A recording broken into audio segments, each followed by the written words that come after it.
दोस्तों, एक गांव में दो दोस्त रहते थे जो कि काफ़ी अमीर थे। जिनमें एक का नाम दीनू और दूसरे का नाम गामू था। दोनों मिलकर कारोबार करते थे और अपना मुनाफा आपस में बांट लेते थे। फिर एक दिन दोनों की आपस में किसी बात पर लड़ाई हो गई और वो अब एक दूसरे को देखना भी नहीं चाहते थे। काफ़ी अरसे तक दीनू ने अपने दोस्त गामू को नहीं देखा था। फिर एक दिन दीनू को अपने कारोबार में काफ़ी नुकसान हो गया। इसे पैसों की काफ़ी ज़रूरत हुई। इसने कई आदमियों से पैसे मांगे लेकिन सबने इनकार कर दिया। अब इसे अपने दोस्त गामू की याद आने लगी। इसने सोचा कि अपने दोस्त गामू से पैसे मांगे, शायद वो इन मुश्किल हालात में इसकी मदद कर दे। ये सोचकर वो गामू के पास गया और गामू से मिला। गामू ने कहा, हाँ भाई, कैसे आना हुआ? आज हमारी याद तुम्हें कैसे आ गई? दीनू ने जवाब दिया, जी भाई, आज आपकी याद आ ही गई। गामू ने पूछा, अच्छा ये बताओ, कैसे आना हुआ? खैरियत तो है ना? दीनू ने कहा, भाई असल में मुझे कारोबार में काफ़ी नुकसान हो गया है। मैं फ़िलहाल बिल्कुल कंगाल हो गया हूँ। मेरे पास खाने तक के पैसे नहीं हैं। मुझे आपसे कुछ पैसे उधार चाहिए थे। मेरी फसल बिल्कुल तैयार है। जब वो पककर काट ली जाएगी तो आपका उधार मैं वापस कर दूंगा। मुझे उम्मीद है कि तुम पुरानी बातों को भूलकर मेरी मदद ज़रूर करोगे। गामू का गुस्सा अभी तक कम नहीं हुआ था। इसने दीनू को कहा, देखो दीनू भाई, मैं आपको पैसे तो ज़रूर दे देता हूँ, लेकिन अगले महीने की पहली तारीख तक तुम मुझे पैसे वापस कर दोगे। हाँ, अगर पहली तारीख से दूसरी तारीख तक बात गई तो फिर राजा के दरबार में मैं आपको बुलवाकर फैसला करवाऊंगा और अपने पैसों के बदले में तुम्हारे जिस्म से एक पाँव गोश्त काट लूँगा। अगर तुम्हें शर्त कबूल है तो बोलो।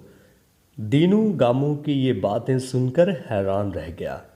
इन बातों से साफ पता चल रहा था कि गामू आज भी दीनू से बदला लेना चाहता है। लेकिन इन हालात में सिर्फ गामू ही दीनू की मदद कर सकता था। दीनू को अपनी खेती पर मुकम्मल एतमाद था। वो अपनी खेती की फसल को बेचकर गामू के पैसे लुटा देगा। फिर इनके दरमियान मुआहदा तय होता है और ये सारी शर्तें दीनू और गामू का एक पुराना दोस्त, जिसका नाम तारा था, वो लिख रहा था। दीनू घर वापस आ जाता है और अपना कर्जा उतार देता है।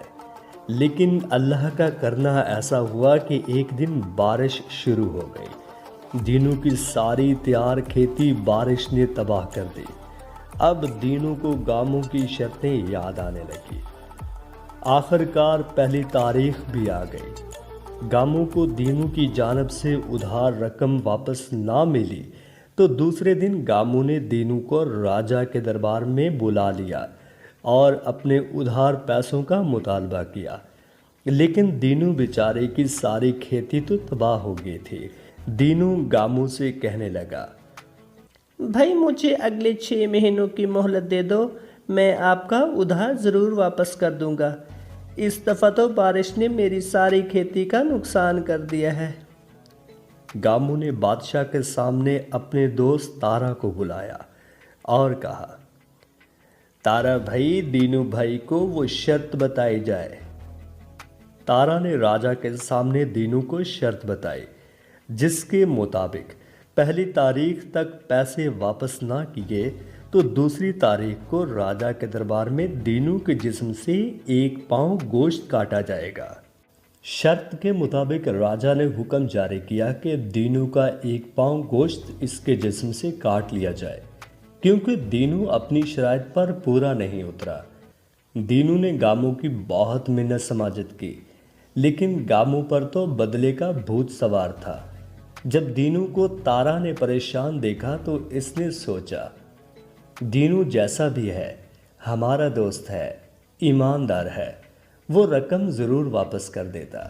लेकिन अब ये बारिशों की वजह से उधार रकम नहीं दे पा रहा। तो इसने दीनू की मदद करने के बारे में सोचना शुरू किया। अचानक इसके जहन में एक ख्याल आया और बोला, राजा जी, अगर जान की अमान पाऊं तो एक अर्ज करूं। राजा ने कहा, जी बिल्कुल जी। तारा बोला, मेरे पास शर्त में एक पाँव गोश्त काटने का लिखा हुआ है, लेकिन गोश्त काटते वक्त खून निकलेगा जिससे दीनू की जान भी जा सकती है। शर्त में सिर्फ गोश्त काटने का जिक्र है और खून निकलने की एक भी शर्त नहीं लिखी हुई। राजा तारा की बात सुनकर गामू से कहता है, भाई तुम शर्त के मुताबिक सिर्फ एक पाव गोश्त ही ले सकते हो, खून की एक बूंद भी नहीं निकलनी चाहिए। ये बात सुनकर अपने आप को बुरा भला कहता हुआ गामू दरबार से चला जाता है और दीनू की जान तारा की जहानत और चालाकी से बच जाती है। तारा ने भी अपनी पुरानी दोस्ती की लाज रख ली और मुश्किल वक्त में अपने दोस्त दीनू की खूब मदद की।